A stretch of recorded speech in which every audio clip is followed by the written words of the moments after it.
Welcome, everyone, to the Salt Lake Expositor, where the three channels of Momo Nomo, Latter Daily Digest, and Midlife Revolution join together to shine a light of truth on the LDS Church.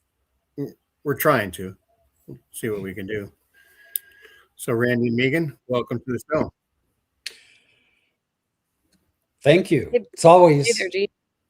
we're always tickled to be here together fighting LDS bullshit. It's good to be with you guys. Happy Sunday. Thank you. So let's see. There's a lot of stories. We'll say there probably could be 100 top stories, depending on your one's viewpoint. We think that the number one story is going to be President Nelson passing. Yes. And remembering the life of President Nelson. What do you remember about the life of President Nelson, Megan? I think that the thing that sticks out the most to me is his constant repetition of a story that was just completely fabricated, or at the very least widely exaggerated, where he was on an airplane that lost an engine and they almost crashed, and it turned out that they were never actually in any real danger. The death spiral. Yes, the death spiral. I think it's possible Randy and I chat with some guy who's been on some of the other channels, and just that story should be out every year, I think, and he says he has some new information too, so we'll see what happens. Yeah. Look for that in January. And let's see, I remember that he woke up at 3 a.m. sometimes and had to kick Wendy out of the bed so that he could receive revelation and write it down. Yeah, I remember Wendy talking about that and how he had these, yellow notepads that he would just write and write and write and write on. And yeah, she would have to leave the room sometimes in the middle of the night, which, she was happy to do because he was getting revelation from God. And yet, where are these revelations? He never published any of them.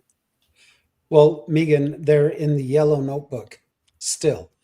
And can you imagine how that would keep you awake if God was continually in your bedroom with that brightness? Yeah, yeah, he must not have gotten very much sleep. The other thing I remember is as I was on my way of finding the new truth about the Mormon Church, I came across some of the videos where President Nelson was talking to kids. I think it was just before COVID, and he was talking to children back east near the historic sites. They were promoting the historic sites. And Nelson said, here's the hat that Joseph Smith had, and he would put a rock in, and he would put his head in, and he almost dipped in all the way. But he couldn't quite do it. Couldn't bring himself to go all the way, which is typical for a Mormon man. Hey! Kabam!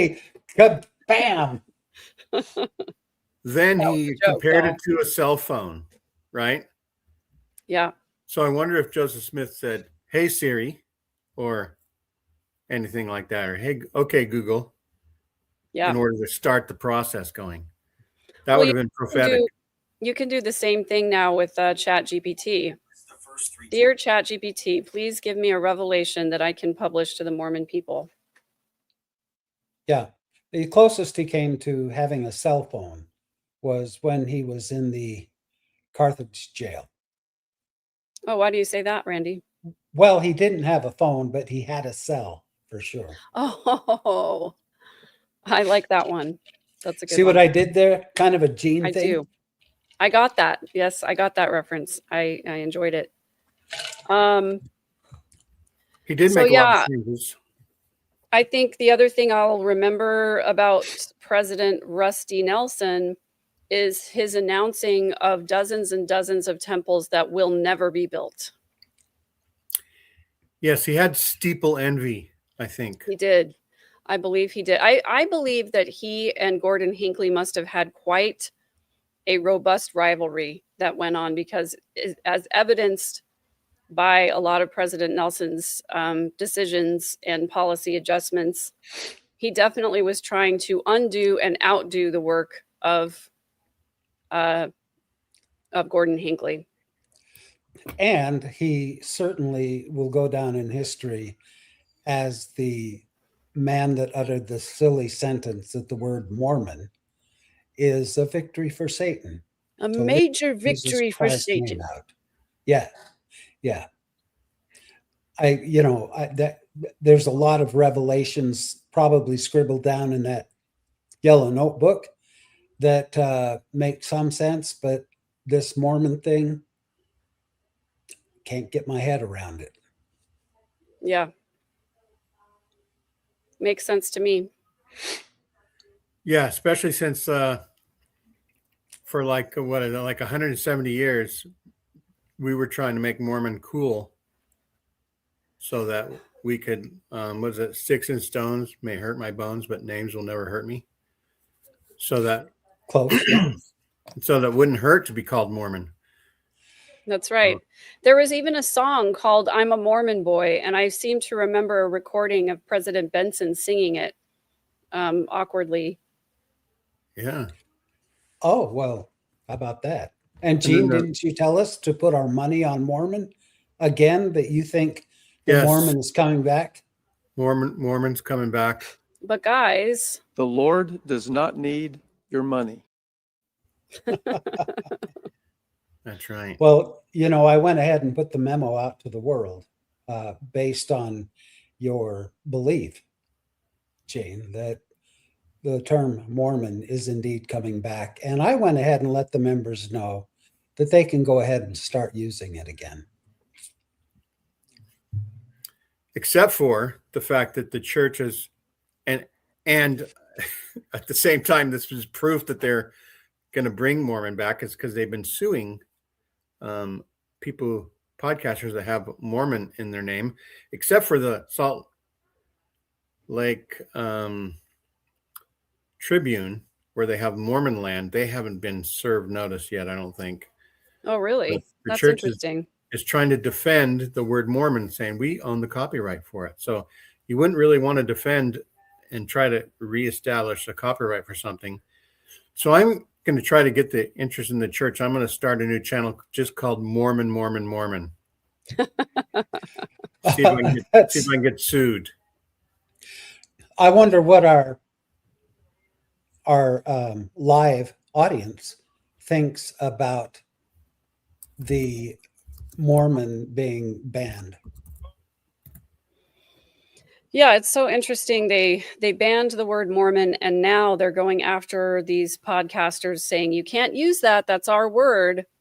And I agree with the people who say, the renewal for the copyright is coming up next year. They have to prove that they're using it, but they've gotten rid of it in so many different locations. The only place they're really still using it is the Book of Mormon. But as far as I know, they haven't sued the Book of Mormon musical over the title of their show. Makes you wonder if they secretly funded it. It does make you wonder if they secretly funded it. We know that they took out ads in the playbill. The ad showed the Book of Mormon that says, now you've seen the musical, now read the real book, and all of that. Yeah. Interesting. Trace on the case. I like this. So the new channel is going to be Mormon.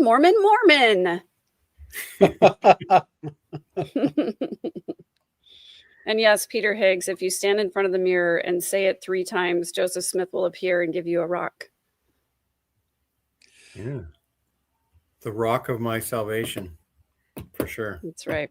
Well, as long as we're talking about the death of a prominent Mormon official, we should probably talk about a death we haven't mentioned yet, which is the death of Jeffrey R. Holland. Yep. He just a couple of days ago. I was actually going to tell my sister a few days ago, before he died, that he was going to die this week, because the church didn't tell the members when he was put into the hospital with, serious complications. I read about it, and I was going to tell my sister, you know what, we're going to lose Elder Holland pretty quick.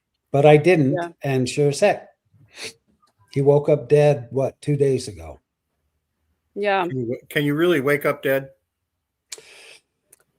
Well, it depends on your afterlife belief, I guess. That's That right. would really scare the nurses, I think. You know, what I always find interesting to contemplate is that now Jeffrey R. Holland is the newest ex-Mormon. I like that. Wow. Yes, and the big question is, will Holland get a 21 musket salute? Yeah, if we're going to talk about things that we remember Jeffrey Holland for, the first thing that comes to mind is that speech that he gave at BYU that called for musket fire when defending the family proclamation, which he was specifically speaking about gay marriage and LGBTQ rights. And a lot of people took offense at that because there had just been a shooting. You know, it was just incredibly insensitive of him to mention actual gunfire in defending families against the scary LGBTQ community that is destroying everything we hold dear. Right. And causing young people to turn gay as well. Right. And he mentioned that the prior year, he said that the valedictorian had commandeered the pulpit at BYU to come out as gay or something like that. And the guy that did it, and I can't remember his name, but it'll come to us. So maybe somebody can say it in the chat. The young student, he had submitted his talk to all the different organizations that you need to when you're giving a speech in front of thousands during a BYU graduation.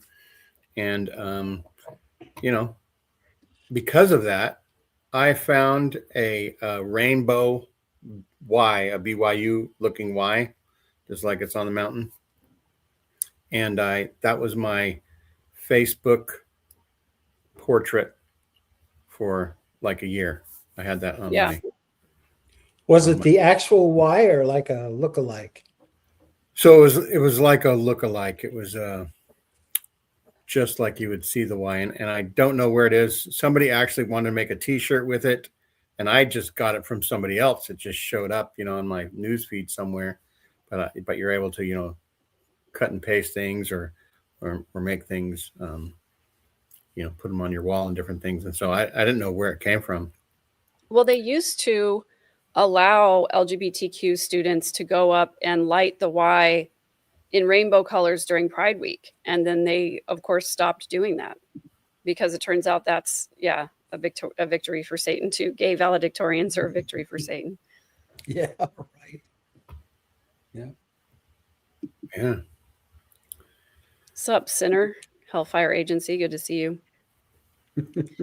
So the other thing that I remember President Holland for, or Elder Holland, whatever you want to call him, Jeff Holland.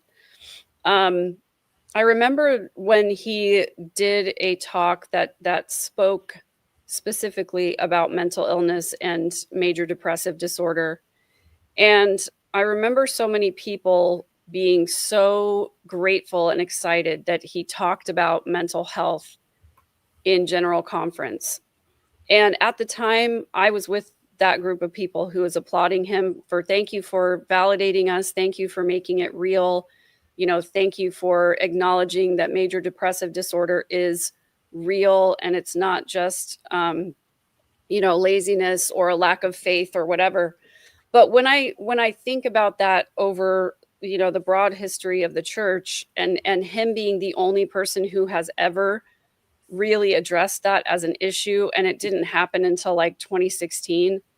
I think it's actually a major failure on the rest of the leadership of the church that it took that long to talk about mental health in relation to spirituality, because previously we were always fed this idea that if we were suffering from depression, it was our fault for not being faithful enough, not praying hard enough, not reading our scriptures and all of that. And that's been a pervasive sort of narrative in the church for a long time.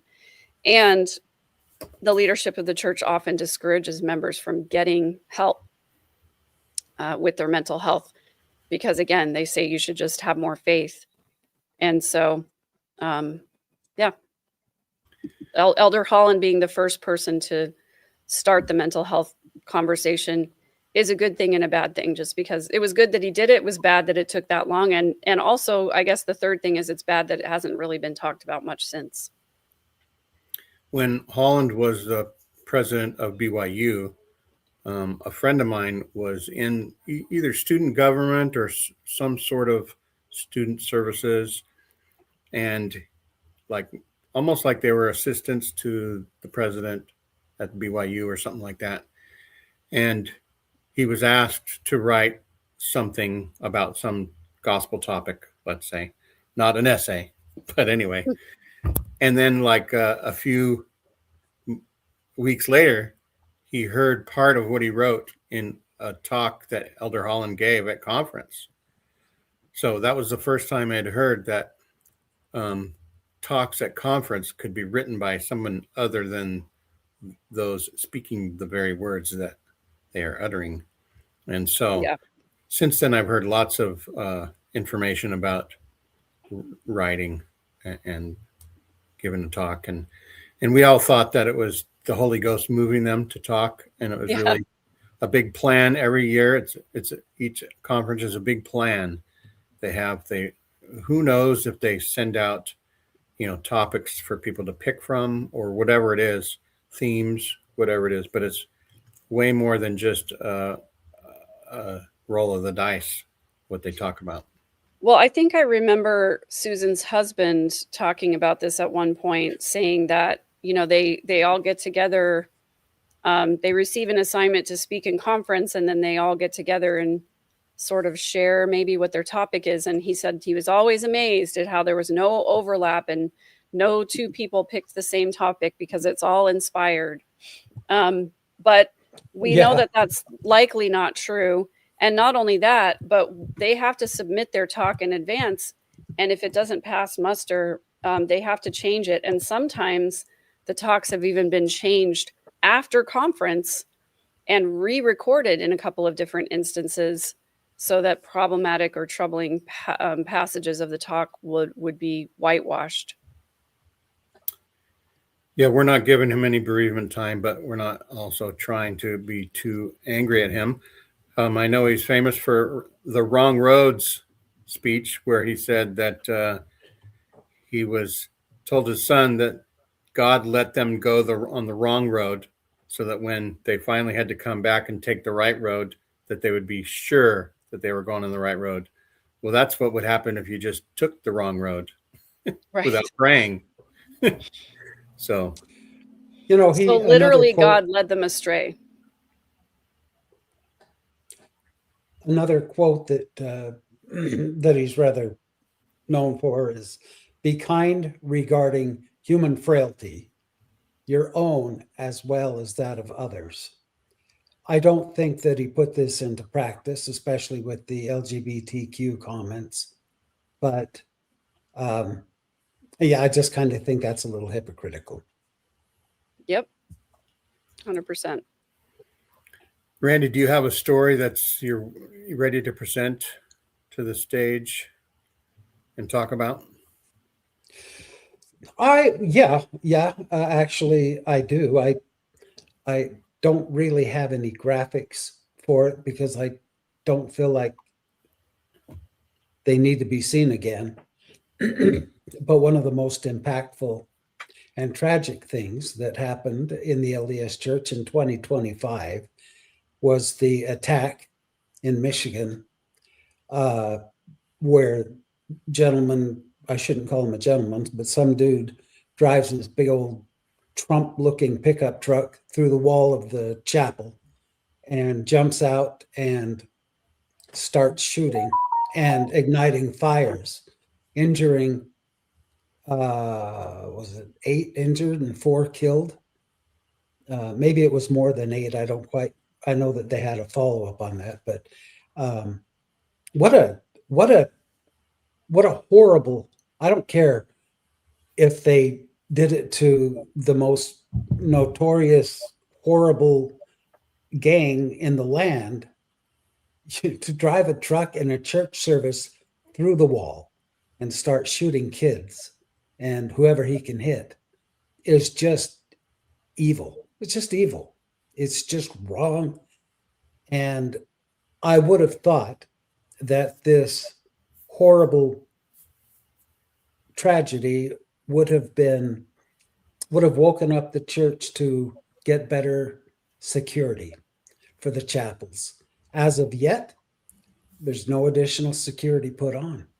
And how ridiculous is that they don't take measures with all their billions and billions and billions of dollars to install some security measures in each one of the chapels, and maybe, guess what?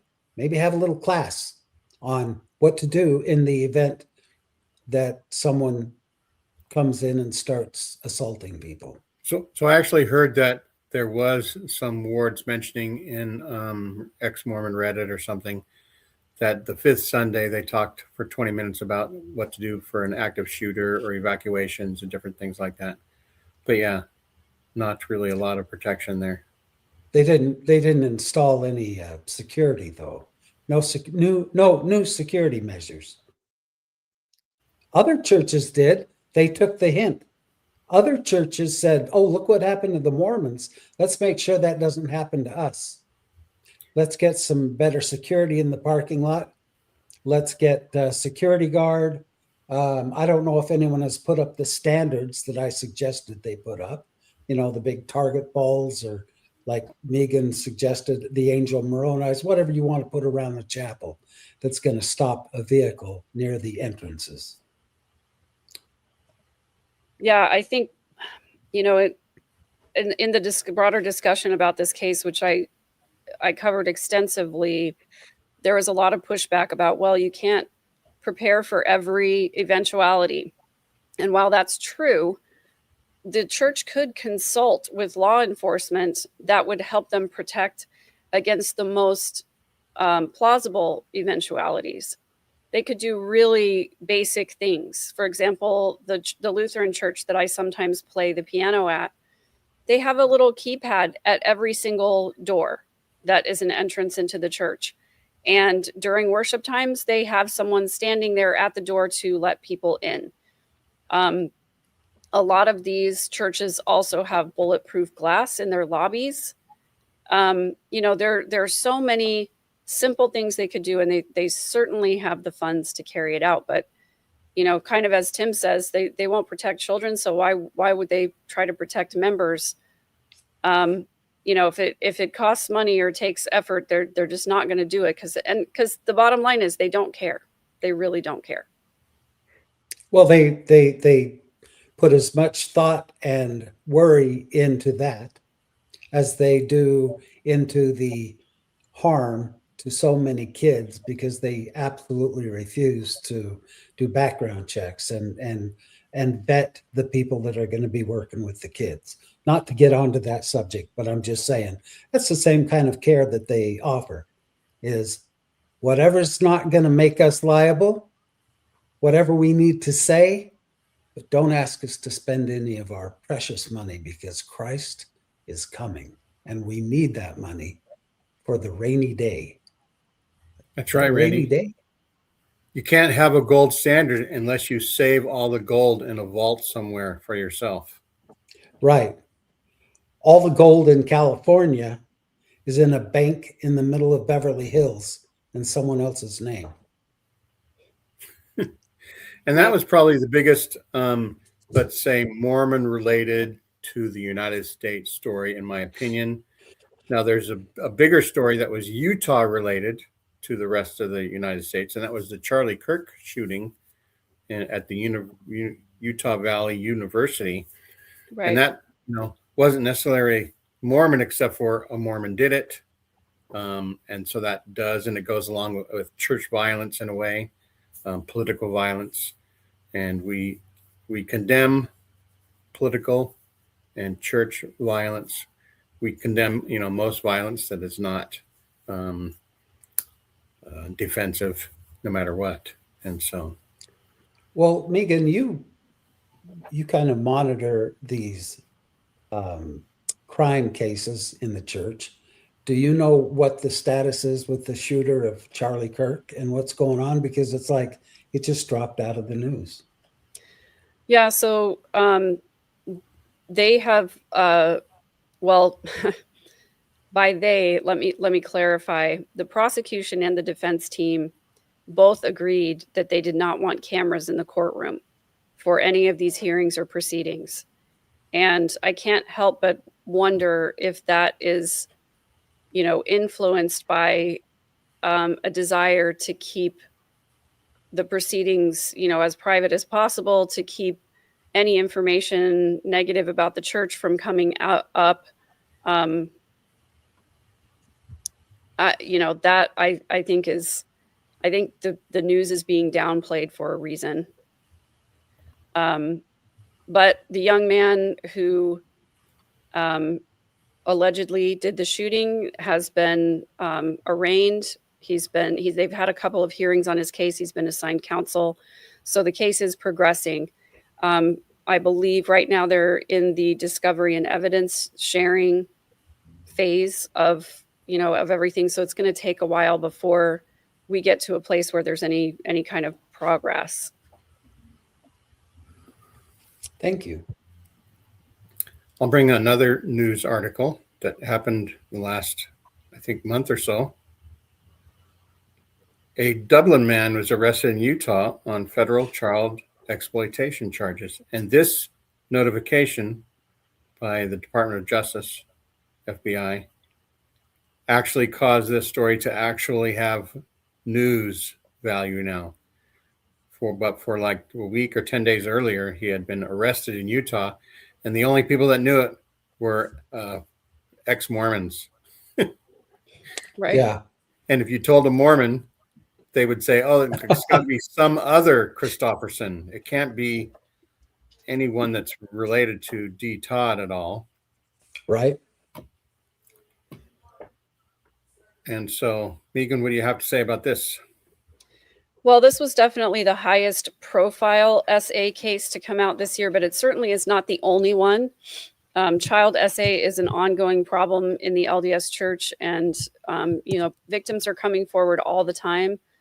The church has done, the LDS Church has done a really good job of trying to keep those cases out of the courts and away from the discovery phase, because that's what they fear more than anything else, because they don't want to have to give up their what they consider protected information about individuals, and they also don't want to be found complicit. There's an argument to be made that they could be criminally complicit in protecting these offenders. And so they try to claim clergy penitent privilege and say that, the bishops and the stake presidents are not obligated to, make a report to law enforcement because it's considered a religious confession. So that's something that I intend to really actively pursue, not only the stories on, but also I really want to advocate for making church clergy, all church volunteers, anybody who works with children, to be mandated reporters and to have background checks. And right now that's just not the case. That's not what's happening. And again, the church could choose to do those things to protect kids, but they will not do it.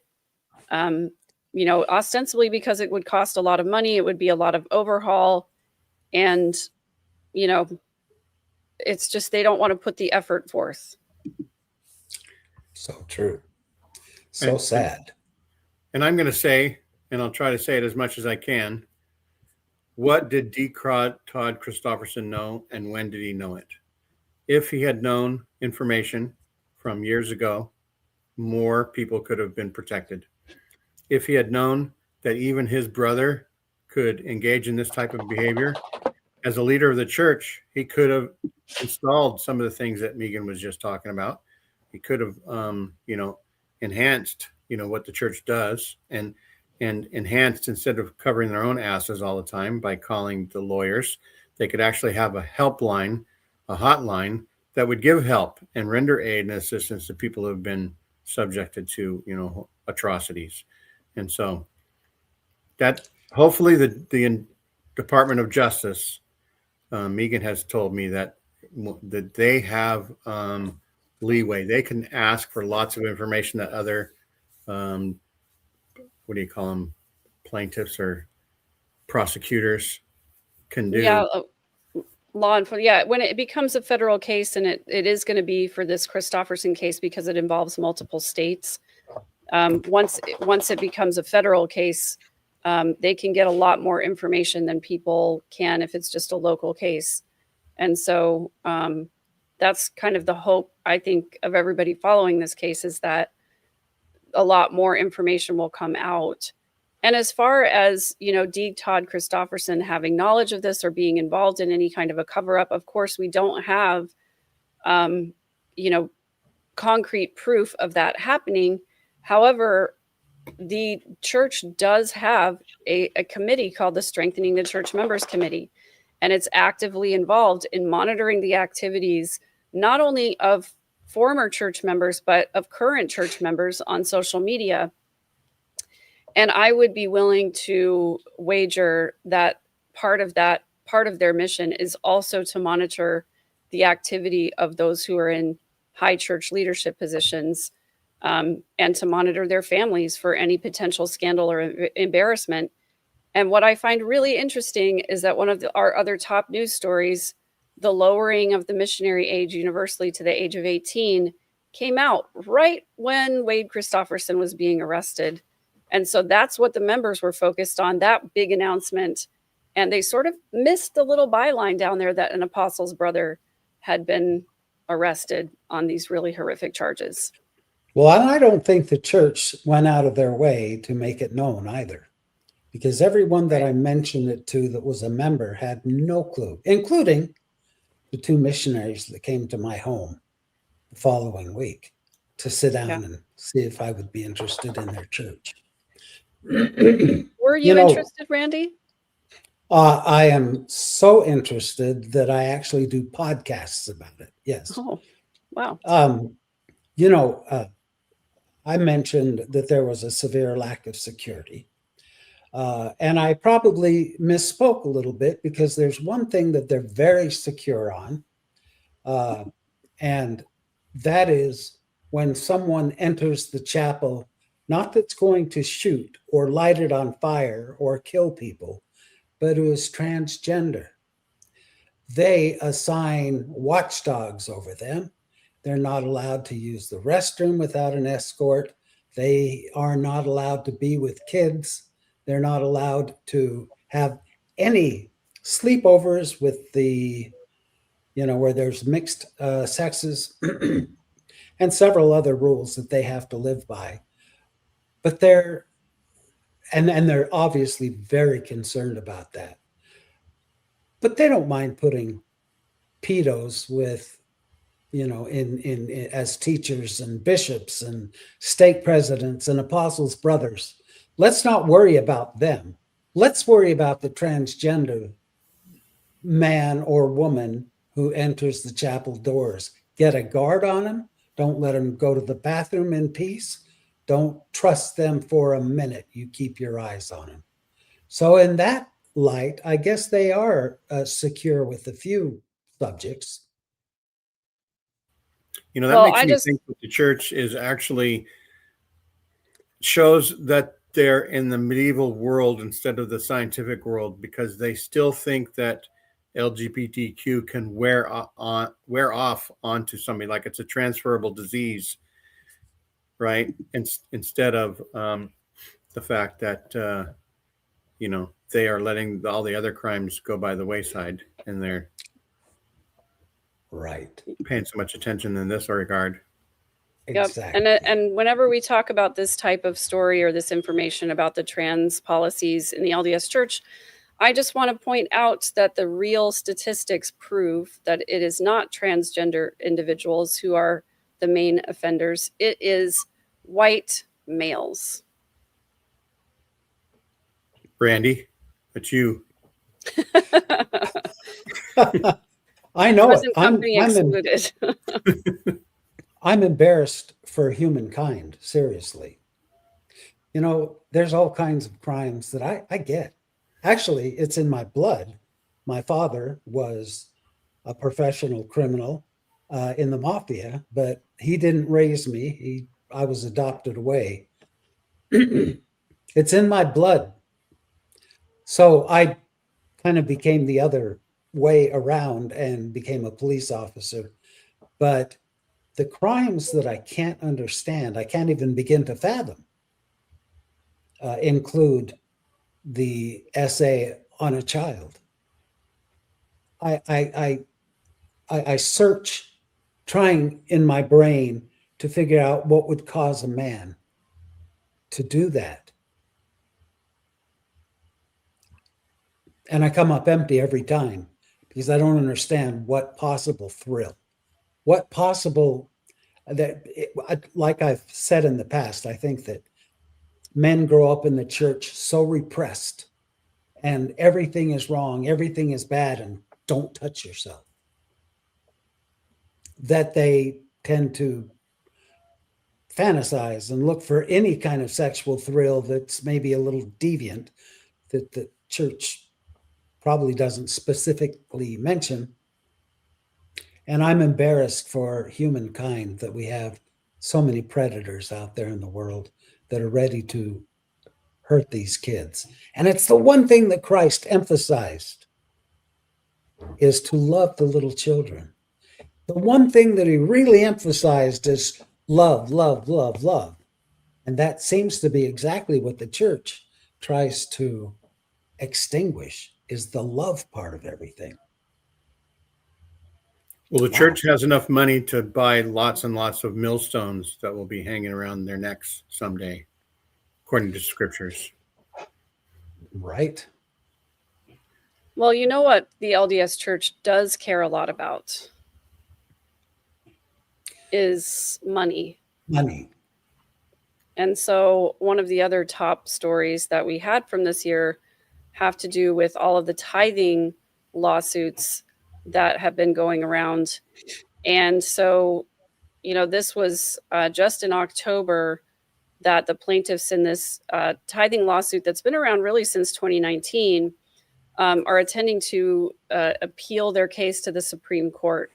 So those of you who have been following the tithing lawsuits, you'll know there was a class action suit that was filed back in 2019 by Laura Gaddy.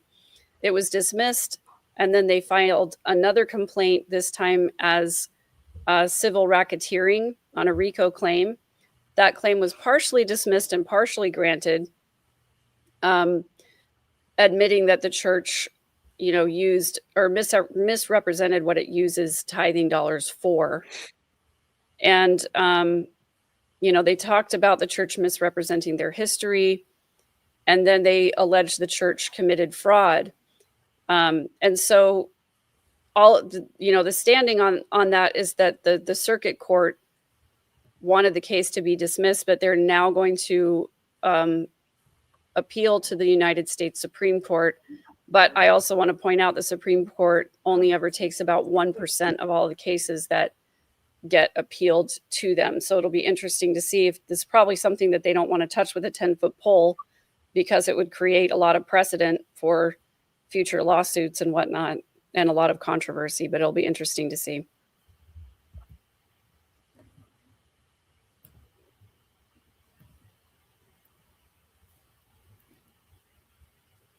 Randy, you're muted.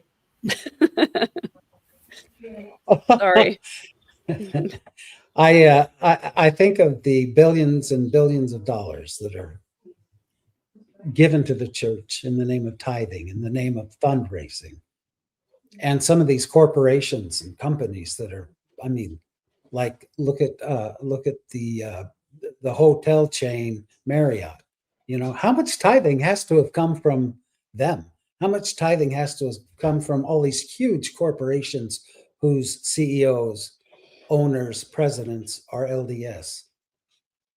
Can you imagine if a precedent was set? How many lawsuits there could be? And I think that could actually put a hurting on the church. Yeah, if they, I know the class action suit was dismissed, but if they are successful on this RICO claim, then that's going to be a dog whistle to other attorneys to seek out clients, to sue based on this precedent. So it'll be interesting to see if any of that actually happens. If I had to put a wager on it, I would say probably the Supreme Court is not going to pick it up, but I hope they do. And I hope I didn't interrupt you talking about the mission age, because that's another topic that is probably worth discussing. Why do you think, Jane, that they changed the age of the missionary, the sister missionaries and the elders? Why did they make that drastic down to 18 years old change? Well, it was supposed that maybe they did it because of this announcement of Wade Christofferson, but also that's a way to indoctrinate more of the young women. It's a way to improve the numbers of missionaries going out in the fields. It's a way for them to sort of jimmy the numbers to make it look good for them somehow. Yeah, I agree with that. I think they know that getting young people out on a mission earlier is the best way to continue to indoctrinate them. And when the age was 19, there were a lot of people who would go to their first year of college before they would serve a mission, and some of them would get distracted and never serve. So I think, it's basically socially mandatory for young men to go on a mission. If they make sure these guys are doing it right out of high school before they have a chance to get distracted with sports in college, it's going to be more likely that they'll stay in the church. And career, Right. Okay, so you want to move along to another story I have, or do you have something? Yes, please. Go right ahead. So a very interesting thing was that in the middle of the year, the church admitted in a way by just letting a document appear in its archives, and that was the revelation on polygamy. And the whole idea of the revelation on polygamy allowed, it was John Taylor's revelation, and it was the core of why fundamentalist Mormon organizations popped up. It was why Warren Jeffs did what he did. And the church had said for years that, no, that's not a real thing. And yet now it's here. And I remember some apostles saying, we've never hid anything since the beginning of time, or something like that, since he knows the integrity of the Mormon leaders. And so I'm not so sure about the integrity there. But interestingly, early in the year, what else happened, Megan? Well, late in 2024, the LDS Church released a new cartoon as a way of teaching the principle of polygamy to children. And the gist of the cartoon was that Joseph Smith was told by God to practice polygamy. Joseph Smith didn't want to do it.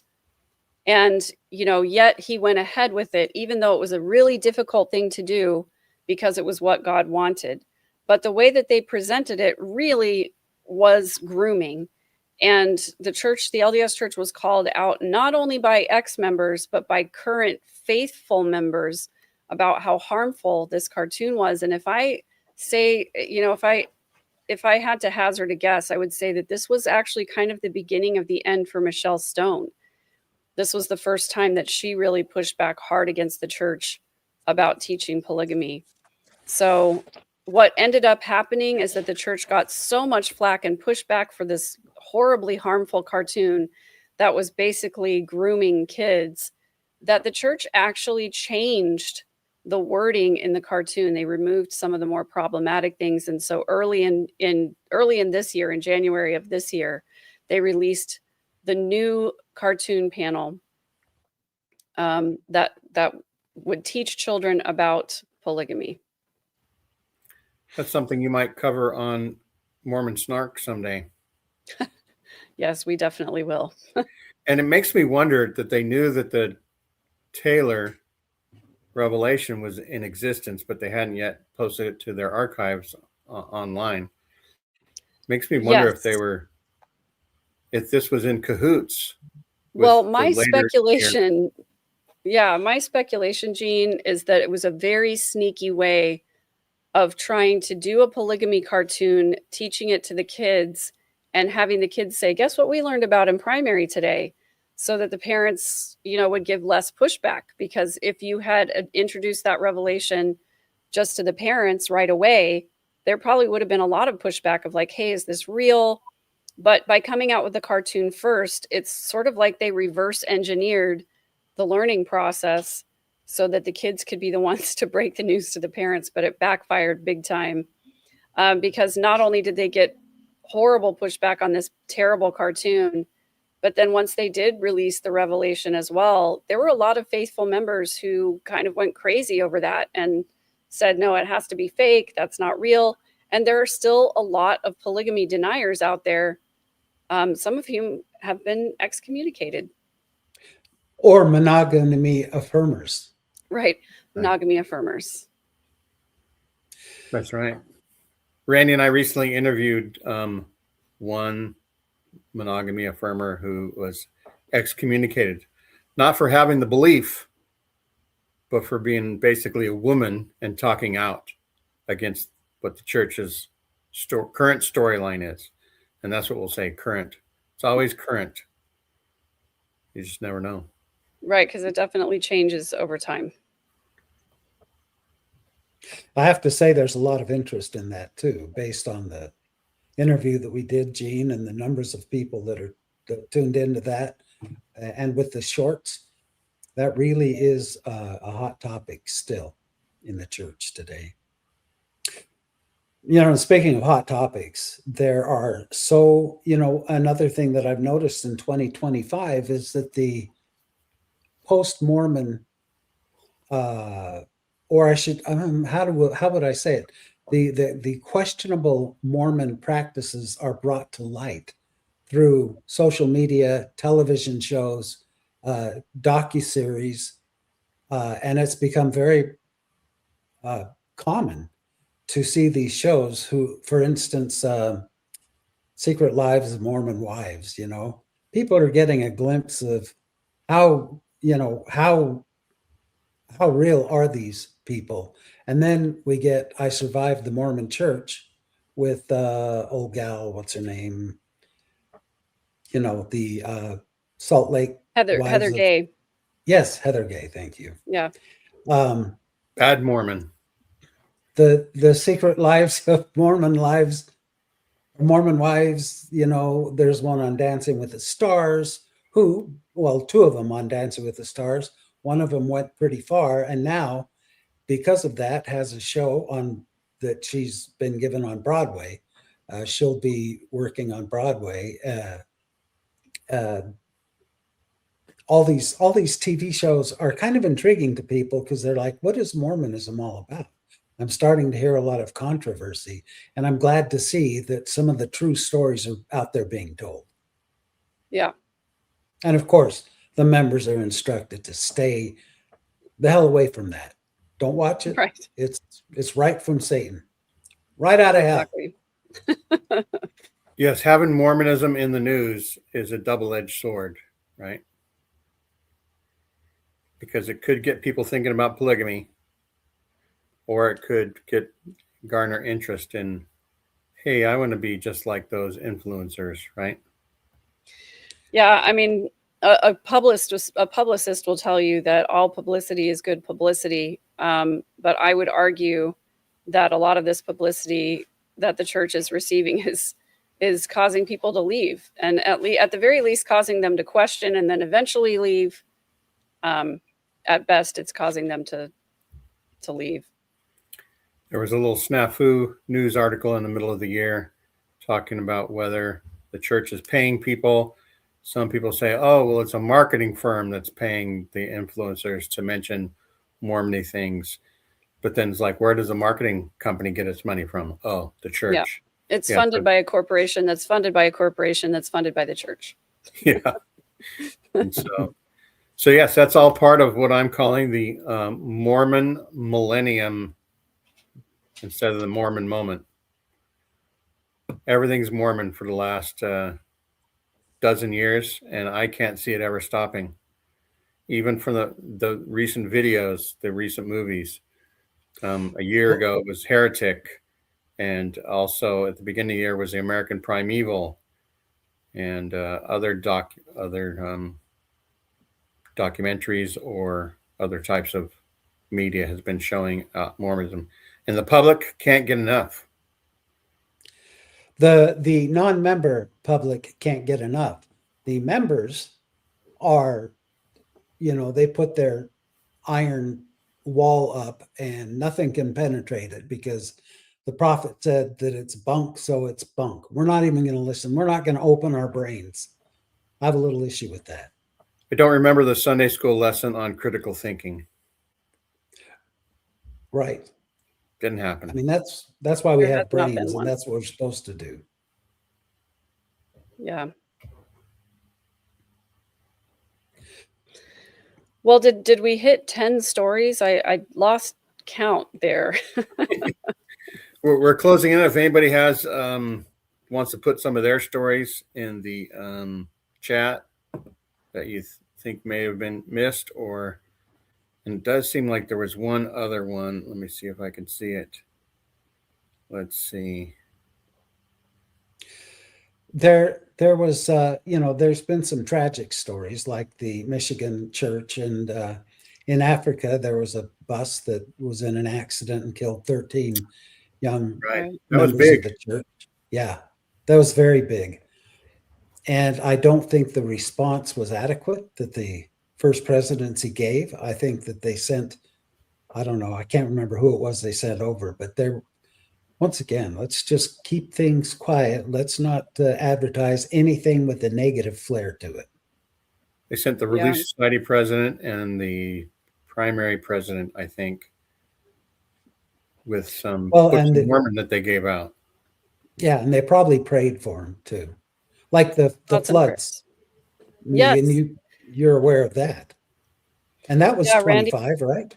It was this year. Yeah, it happened on the 4th of July this year. And, I asked for Randy's help in trying to get in touch with the local Relief Society presidency there so that I could go help the Mormons in their volunteer effort, because the LDS Church is generally known for helping out during disaster relief. We always used to see the yellow shirts with the Mormon helping hands on there. And I remember during several of the hurricanes that they would muster groups of people to drive to Houston and go help cut up tree limbs and things like that. But there was none of that during the Texas floods this year.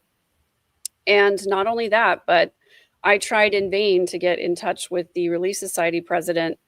We missed each other several times, but ultimately the ball was in her court and she did not get back to me about helping and volunteering. But I was able to connect with a different church there in Kerrville, and saw how much good they were doing. They had set up an entire store in the annex part of their church where people who were in need could come and literally get whatever they needed, everything from diapers to baby formula to water to food to clothing, whatever they needed. And the newspaper articles that I read that were released by the LDS Church indicated that the only effort that the LDS Church was really putting forth was volunteering and helping with their own members in their own community, not really doing anything out there in the broader community to help people, but helping their own members. And that was pretty much it. Well, they did pray for the victims. Yes, they did. Yeah. So, ooh. And we also had a little discussion about, there were some people who were praying for rain that week. And so, God answered their prayers, but didn't answer the prayers of the people who were praying for protection during the flood. So that's a little confusing to try and figure out. It's very confusing. I guess there was a recent flood in Arizona, and something's happening in the news. There's yeah. And Megan, that's a whole political thing right there. Did you want to talk, Megan, about that immigration story? Yeah, I mean, it was just a little bit interesting. amidst all of the controversy in the country over immigration reform and people being deported from the country, I guess that's something that the LDS Church felt like they had to comment on. Although there's so much that they decide not to comment on, it's always interesting to see what they do choose to do. And this, of course, they did a big press release saying that they were going to stress love and, love for people and following the laws of the land and keeping families together. So their news release basically said obedience to the law, loving all God's children, providing basic food and clothing as our capacity allows to those in need, regardless of their immigration status, and then keeping families together. But I don't know, Jane and Randy, do you think that the church provides basic food and clothing to those in need? I do not. Haven't seen it. And especially, if they were a church that did that all the time and that's where their money went, I feel like it would be so much more of a Christian church. But with the $300 billion or roughly that amount set off to the side for a rainy day, there should be a hell of a lot more kids receiving clothes and food and help. Right. And I don't mean to just the members either. I mean to these communities that need help. If you want to be a church of Christ, act like Christ.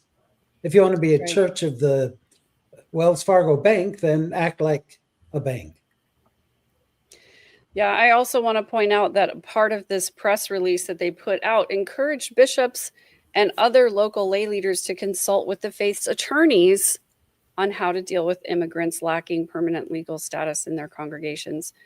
And I don't know if you guys know this or not. Did you know that the Church of Jesus Christ of Latter-day Saints has an Office of General Counsel? I mean, I know that it just means that, we know that the church has been run by attorneys for a long time, but there's an official office in the church called the Office of General Counsel. These are the attorneys that advise the leaders on how to act in these certain situations. Well, they got rid of the patriarch, this general patriarch, so they needed they cleared out his office and they needed something to be put there, I guess. Right. So they fired God, they fired Christ, and hired attorneys to tell them how to run it. Exactly. Yeah. That explains a lot. Hell, they even hired an attorney to run the church. Yes, exactly. Now we have the prophet, seer, and litigator. Trademark. I'm trademarking that one right now. That's a good one. That'd go good in your merch store. Prophet, seer, that's right. Litigator. What is it people say about Jesus? My something was a carpenter. My brother? Like my savior was a carpenter, or whatever something they like say. that. Just think if Jesus was a lawyer, how that would sound. My savior was a lawyer. Mm-hmm. So anyway, that's just funny. Yeah, I always like to think of that talk where they told us, if there's something we disagree with, if there's a policy that we disagree with the church, instead of saying, I disagree with the church's policy on this, they encouraged us to say, this is the Savior's church, so you should say, I disagree with Jesus's policy. And so I'm just going to add Mormon Jesus to that, because I disagree with Mormon Jesus's policy on handling SA in the church. I disagree with Mormon Jesus's policy on handling LGBTQ issues in the church. I disagree with a lot that Mormon Jesus has to say. Maybe he was a lawyer. You just never know. That's not really what the Bible tells us about him, but it could be wrong. So in preparation for our show, Randy asked Chat GPT to come up with 10 top news stories. And I think they were Chat GPT was kind of interested in the church's news outlets. because they had like number 4 record seminary and institute enrollment.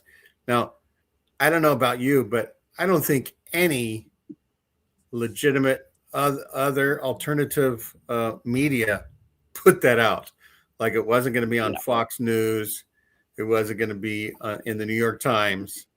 Oh yeah, the Mormon Church enrolled more people in seminary institute than ever before. It's always interesting, Randy. I'm really interested to know what prompt you put into ChatGPT, because ChatGPT is going to spit out whatever you put into it. So just like when you're advertising to hire somebody, you're going to get the applicants that you advertise for. That's the way ChatGPT works. So I will tell you, I did a similar search, except the prompt that I put in was, what are the top 10 controversial stories involving the LDS Church? Oh, interesting. Okay, yeah, I didn't do that.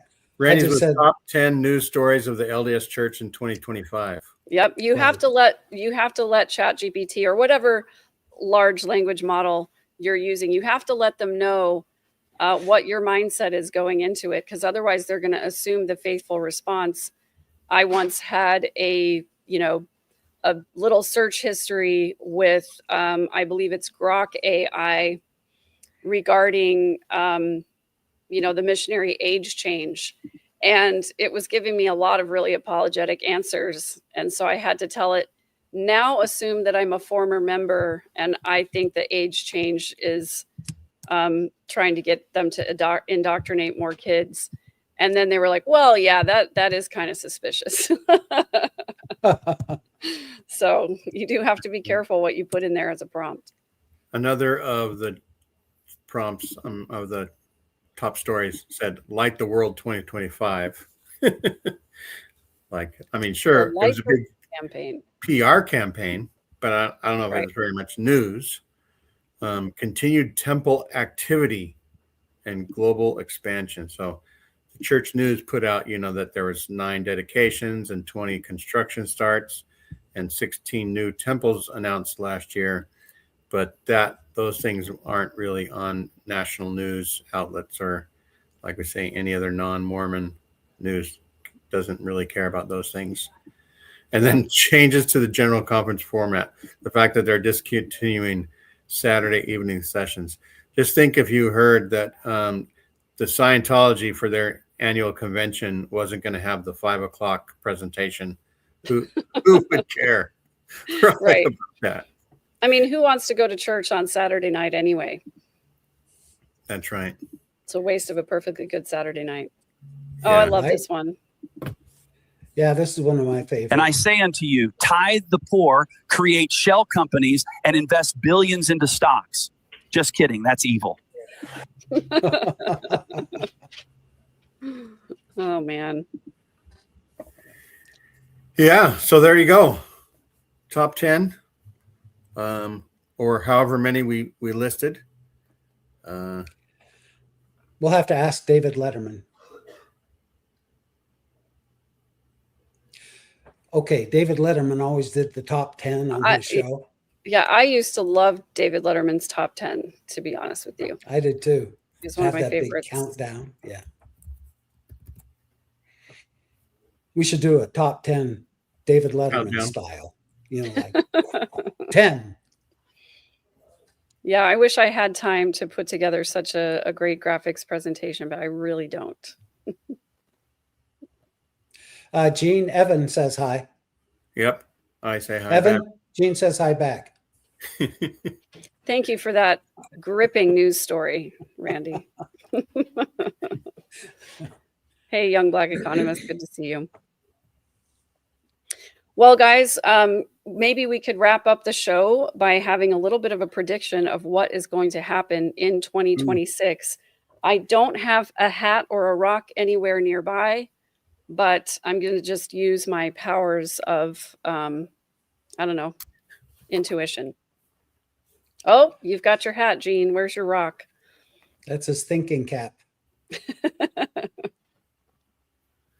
don't know. Will toothpaste do for substitute? I don't know. I do have a pretty shell that I could use. That's a great prediction, by the way. I mean, a great idea for the predictions. And I'm going to start it off by saying the Church of Jesus Christ of Latter-day Saints, gone. The Church of Jesus Christ, in. Wait, we have to go back. Gene, when you were showing your news report, it already happened. Can you go back to your news report? The one that you shared just before you shared the that little reel with us? That's how good my predictions are, is I predict them, they already have happened. They already happened. Great to see you, Keith and Angela. I hope England is treating you well. So I showed something.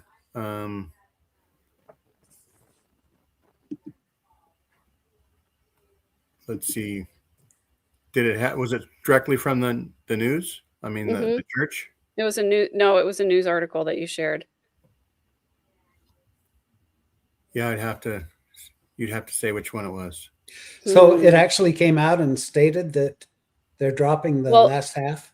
No, there just was a little byline. Shoot. It was the one that we polygamy cartoons? No.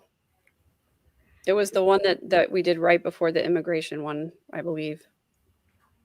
Influencer marketing? Yes, maybe it was that one. Because I've got to tell you, I hate having to write out the Church of Jesus Christ of Latter-day Saints when I'm doing stuff on videos. It wasn't that one. Because there was another little article right off to the side. Megan, I think you just made this up for attention. I really didn't. I saw it and I meant to mention it, and then I got excited talking about something else. So describe what the article on the side said. It said Church of Jesus Christ announces, and I can't remember what they announced, but I just noticed that they didn't have the of Latter-day Saints in there. Oh, on all of their folders and pamphlets and things, it's just now the Church of Jesus Christ. You see it there? Yeah, it's already churchofjesuschrist.org. Yes, that's exactly what it is. Look to the right of that polygamy revelation. It says LDS Daily Watch List, Church of Jesus Christ releases 2025 year in review. So this is this is not the church's newsroom, but this is a news, report. And they're obviously following, well, I shouldn't say obviously. I suspect that they're following guidelines from the LDS Church to say just Church of Jesus Christ. Yeah, it says this is from the ldsdaily.com, whatever that is.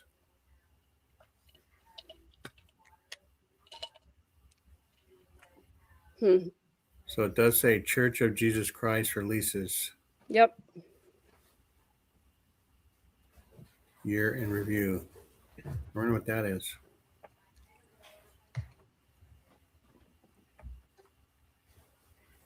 Okay, we could just run this. We'll just scroll through this. What do they say the highlights are? Milestones. Christmas movies.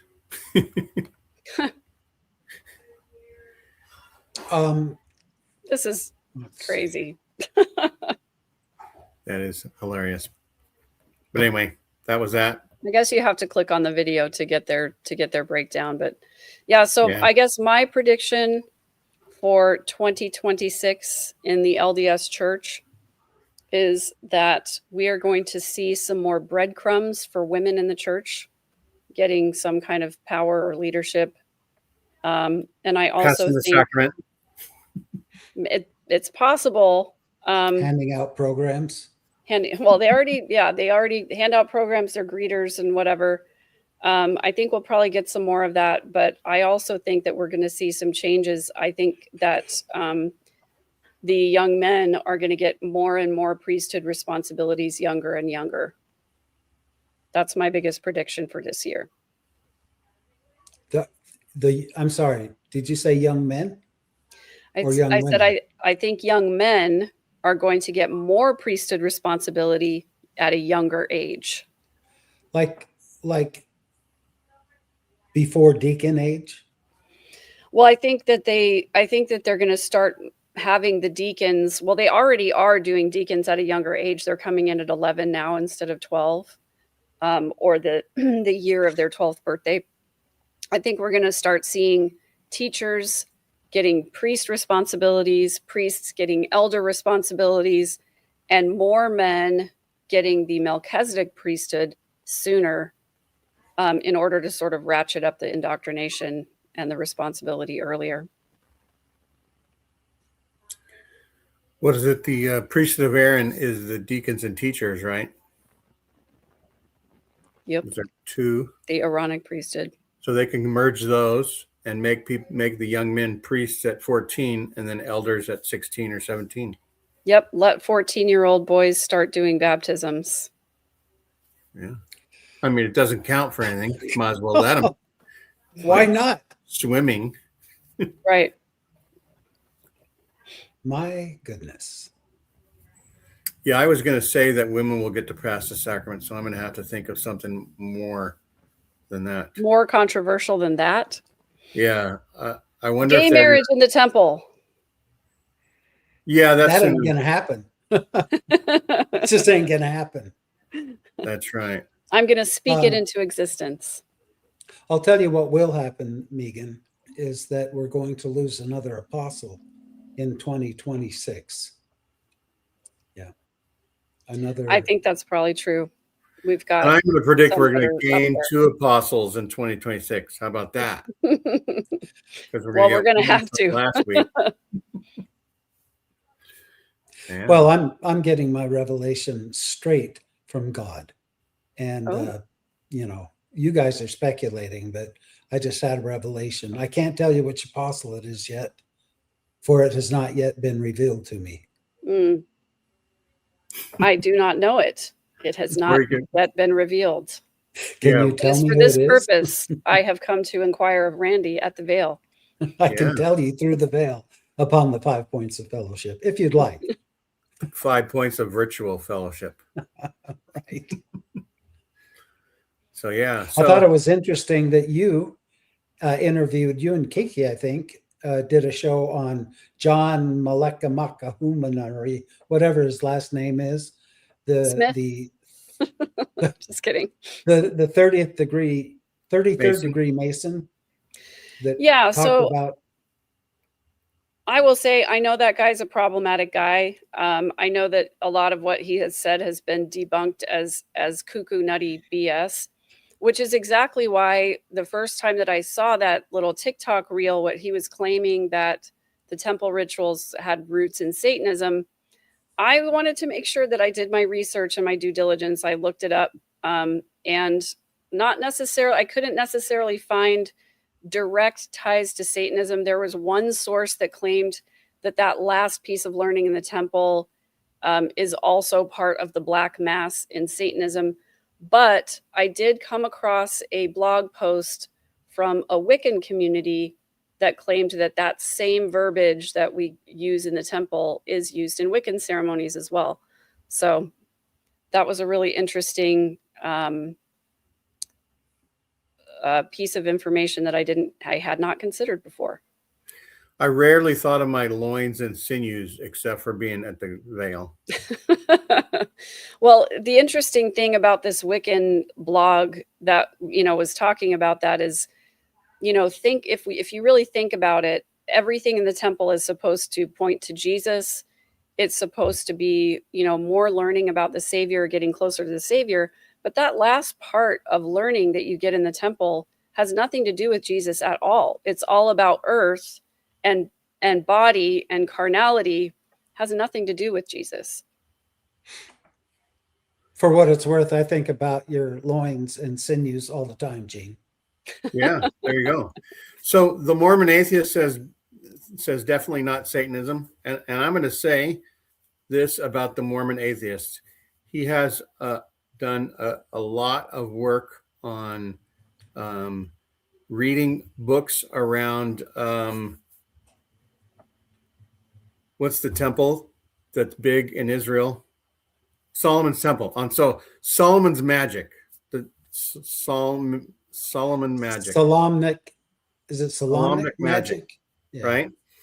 And his channel talks about how the Solomonic magic has been part of Freemasonry, and that Freemasonry was like trying to make a church, and that's what the anti-Masons were against. And then it sort of evolved into the Mormon church. It's like it caught the Mormon church, kind of like caught that disease. And he is definitely onto something, right? And it's stuff that you just don't salami magic. Makes me hungry for a sandwich actually right now. And so I recommend people go to his channel and look at his videos. Now, he's a guy, right? He's not a scholar. He knows how to jump in the water and stay under for like 90 minutes at a time. What do we call that? It's not skydiving. It's not water diving. Free diving.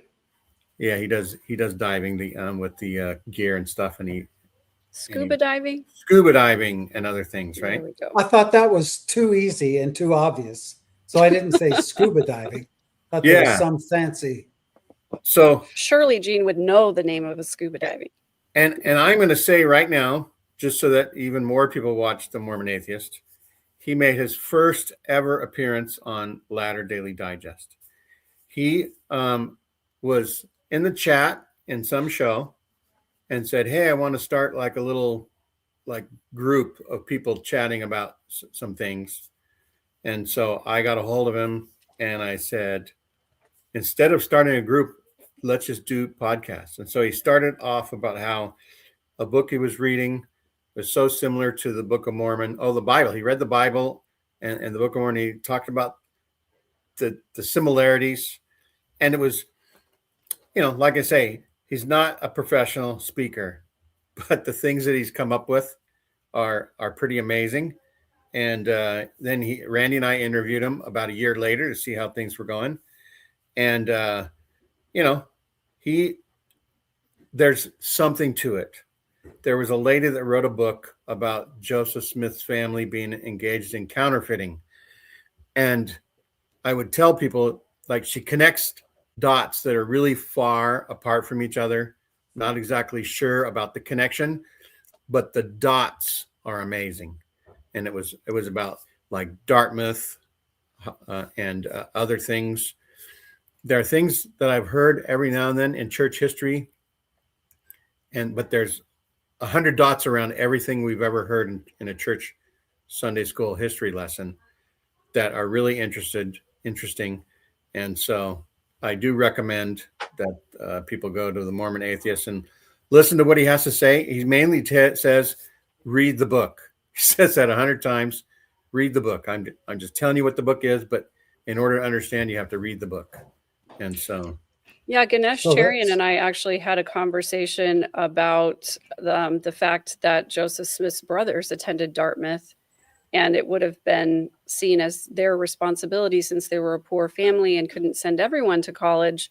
It would have been their responsibility to come back home and share that information with his family. I want to jump back real quick to the satanic rituals and things that you were just talking about, Megan. The Mormon Atheist says definitely not satanic, but we know that there's roots from the occult and folk magic. Rob, when we interviewed Rob Tobler about that, he was very knowledgeable about the folk magic and the occult. So, satanic, maybe not, I don't know, but there are a lot of occult symbolism right there on the Salt Lake Temple, as well as other well-known church spots. And there's been several videos made about that. So whatever their roots are, whatever the origin is, it's not good. It's not like God came down and says, here's the wonderful blessings I'm going to bestow upon you. It's like steal a little from the occult. That'll keep them on their toes. And so, Megan, did you do a show already about that? The guy that Randy was talking about it, where he couldn't pronounce Yeah. his So when Kirsten and I did our final, well, maybe not final, but we did our episode about the veil of the temple. We played that short TikTok, and I read an excerpt from the blog that I was talking about, that talked about that last piece of learning being very similar, apart from one word, to a Wiccan ceremony. And that same website, actually, well, not the same website. It was a different website that had 3 panels comparing the Black Mass and Satanism with the Masonic ritual, and then comparing that with the Mormon temple ritual as well. And we showed that, and I have that website. The address for both of those websites are in the show notes of that veil episode that I did with Kirsten. I don't understand what you mean by that last piece of information. You know, when you go up to the veil and they say, we can't tell you the name yet. You have to go up to the veil to get the name. And so then you Gotcha. get the name, and then you get to go into the celestial room. Is that the strength in the navel, marrow in the bones? That goes way before the LDS Church. 100%. Yeah, you look that up, and it's once again, it's occult roots, all word for word, and in the Masons, the secret name that you're talking about. That's right. Health in the yes. navel, marrow in the bones. Yeah. And here's what I'll say too, is that there's things come in waves and patterns and get reinvented and stuff all throughout time. And, stuff that they thought about 500 years ago maybe came back during the 1800s and then is coming back now, but with everybody's new twist on it, it's almost like it's the philosophies of men mingled with not scripture, but old teachings or something, right? And so anyway, and so there's, history goes back longer, right, than we think usually. Like, what's underneath the pyramid? What were they trying to hide under the Great Pyramid in Giza, right? We have to hide this evidence. So let's put 4 million tons of blocks on it, right? So anyway, that's like they'll never figure out where it is. How are they going to know? They're never going to know. Right? They're never going to know. Yeah, but anyway, they'll know. But there was something going on, right? A lot of times it always bugs me in history. Civilization starts here. It's like, just like we're learning now, civilization has been for tens of thousands of years getting a little bit more intricate, and the Göbekli Tepe things and the Stonehenge, all those things had, before they were there, had the humans dealing with each other. And so anyhow, I don't think we're going to do an after show. What do you think? Or do you want to do an after show? Well, I mean, I'm always game for one, but you are with family, Gene, so we should defer to you and let you go enjoy your family. Well, I'll put the link in if people want to join the after show. I don't know how long until they drag me away till we're going to go to some restaurant in about a half hour. But anyhow, thanks everybody for watching. Unless there's anything else, Randy, do you have anything on Momo Nomo that's going to be everybody shouldn't miss? Yeah, we've got a couple of good videos coming up on the show. They're actually just me talking about a few subjects that are near and dear to my heart, and then I've got the new TikTok channel, which is under the same name, Momo Nomo 82. And I'm putting, trying to put a few things up there too, to direct people from one to another. I have an old account on TikTok, Randy Knows Grief, and I have like 3,000 or 4,000 followers. But when you get a brand new channel, it's like it takes a while to accumulate the members. So head over to TikTok, check out Momonomo82, and see if you like some of that stuff. You'll see a lot of Megan and a lot of Gene on there.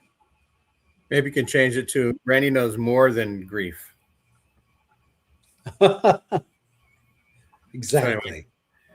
Everybody, share, like, and subscribe. Do the things on Latter-day Daily Digest. I probably invited like 100 people to be on shows that they say okay, and then I say okay, give me a time and a date, and then I don't hear from them, and then it's out of sight, out of mind, and I'm on to inviting other people. So we'll see what happens for 2026. All right, everybody.